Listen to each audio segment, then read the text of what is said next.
diberikan kepada saya. Perkenalkan saya adalah Manilo, mahasiswa Politeknik Universitas Kupang. Tujuan saya di sini untuk menjelaskan tentang kebutuhan seksual. Kesempatan diberikan saya di sini saya memberikan sedikit penjelasan tentang kebutuhan seksual. Oke, baik Bapak Ibu dan teman-teman, apa ada yang tahu tentang apa sih itu kebutuhan seksual? Lupa. Jadi baik, saya akan menjelaskan tentang kebutuhan seksual. Oke, baik. Di sini saya akan memaparkan dan menjelaskan secara singkat menurut pemahaman saya. Jadi begini, kebutuhan seksual itu sendiri adalah kebutuhan dasar manusia berupa ekspresi bersatu dua orang individu secara pribadi yang saling menghargai, memperhatikan dan menyayangi sehingga terjadi sebuah hubungan timbal balik antara dua individu tersebut.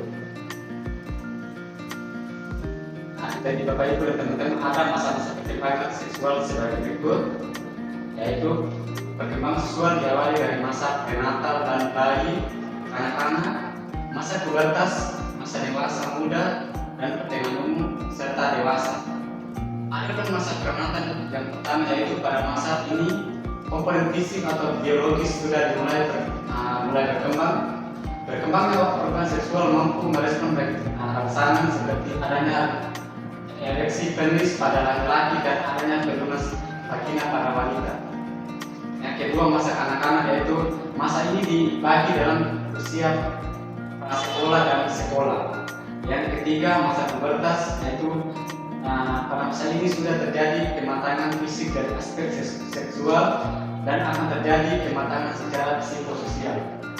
Yang keempat, masa dewasa, yaitu dalam pertengahan umur, yaitu pada tahap ini perkembangan secara fisik sudah cukup dan ciri seks sekunder mencapai puncaknya, yaitu antara umur 18 sampai 30. Yang kelima, masa dewasa tua, yaitu perubahan yang terjadi pada tahap ini pada wanita ini antaranya adalah atrofi pada vagina dan jaringan payudara, penurunan cairan vagina dan penurunan intensitas organisme pada wanita, sedangkan pada pria akan mengalami penurunan produksi sperma, berkurangnya intensitas organisme,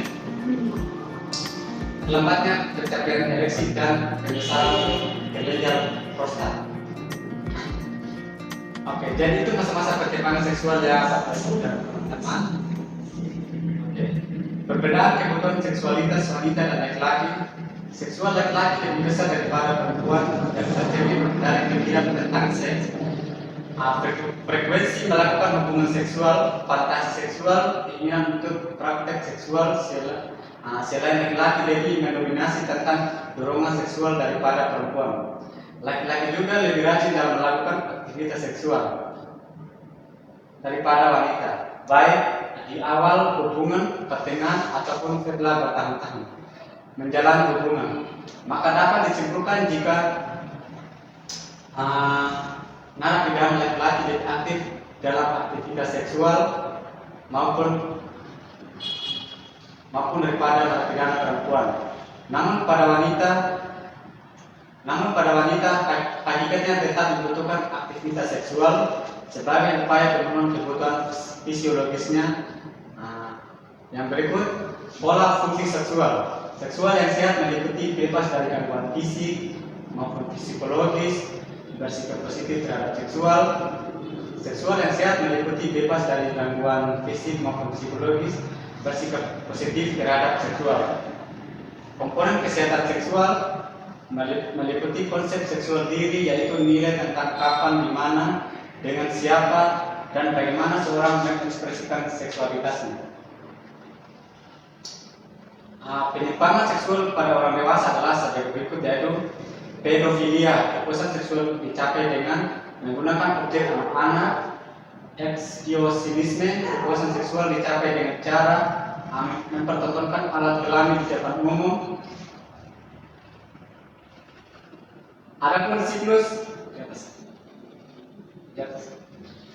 Adapun siklus respon seksual sebagai berikut, yaitu tahap sukacita merupakan tahap awal dan respon seksual pada wanita ditandai dengan banyaknya lilit pada daerah vagina. Dinding vagina mengalami ekspansi atau menebal. Meningkatnya sensitivitas klitoris, puting susu merenggang, retraksi di bawah klitoris, adanya lilit yang panjang dari vagina dalam labia mayora, elevasi dari cervix dan uterus, serta meningkatnya otot-otot pernapasan.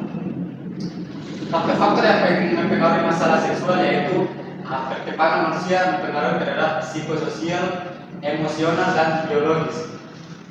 Kultur budaya berpakaian tata cara pernikahan, perilaku yang diharapkan sesuai norma, perilaku, dan perempuan mungkin juga akan dipengaruhi budaya. Beberapa masalah yang berhubungan dengan seksualitas sebagai berikut: penganiayaan seksual mencakup tidak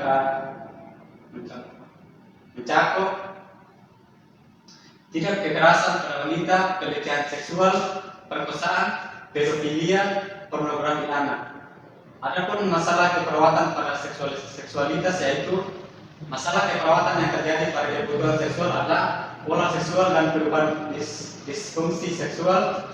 Pola seksual mengandung arti bahwa suatu kondisi seseorang individu mengalami atau berisiko kondisi seseorang individu mengalami perubahan kesehatan seksual, sedangkan kesehatan sendiri integrasi dari aspek somatia, emosional, intelektual, dan sosial dari keberadaan seksual yang dapat meningkat rasa cinta. Komunikasi dan kepribadian sosial adalah keadaan di mana seseorang mengalami berisiko mengalami perubahan fungsi seksual yang negatif, yang dipandang sebagai tidak berharga dan tidak memadainya fungsi seksual. Jadi baik Bapak Ibu, itu penjelasan dari saya. Apakah mungkin ada pertanyaan dari Bapak dan teman-teman sekalian? Tidak. Jelas ya.